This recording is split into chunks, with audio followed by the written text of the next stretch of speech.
Wouldn't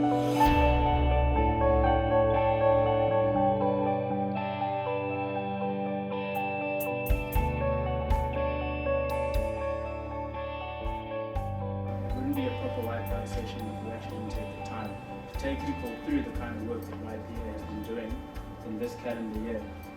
We started 2016 with a blank canvas, and all that we could put down on that blank canvas was a dream.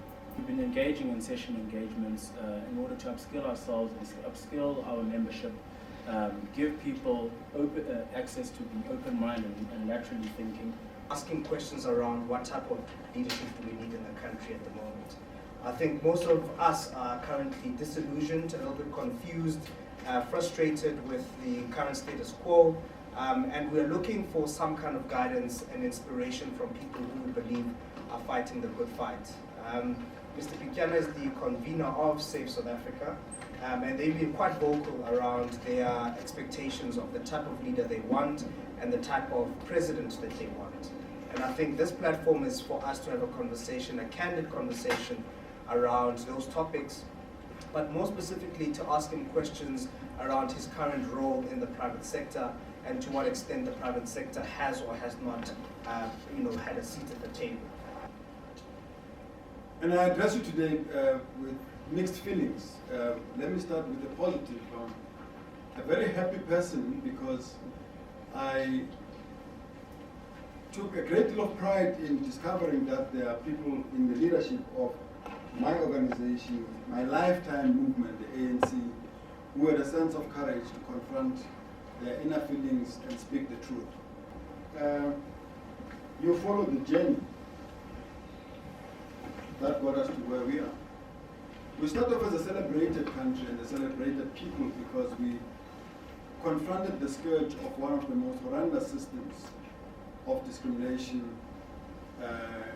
condemned worldwide and very powerful and somewhat perceived as invincible.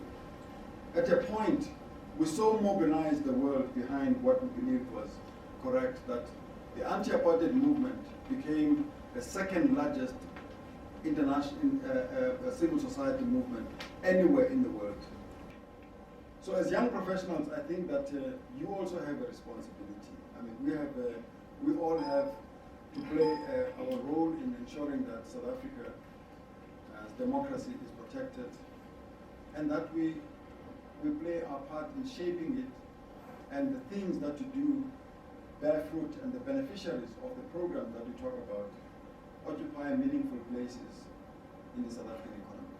These educated guys that we're trying to assist to be part of the digital world will not occupy leadership positions that they will deserve tomorrow if meritocracy is thrown out of the window, and that these fellows have a right to anoint and appoint certain people in positions of power and leadership.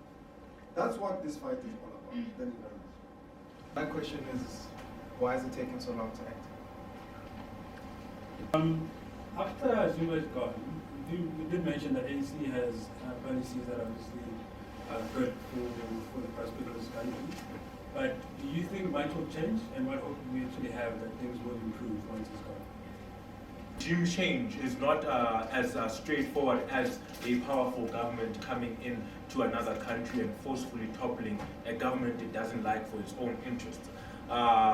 Which has been a strategy used by the CIA in America, especially in the Americas. I'm talking your Nicaragua, I'm talking your Bolivia, your Venezuela, has been a strategy to use the country's own citizens to topple the government it dislikes and to put in its puppets in order to pursue things that it likes within a government. Yes. Sure. The key question is, are you captured by Western? You spoke about the level of corruption, that it's very well organized, sophisticated, and as such it can only be dealt with such a level of intelligence. So now my question will be, how do we then address that with such a scarcity of black intelligentsia that we currently have today amongst young people? Where is the mentorship from people like you guys?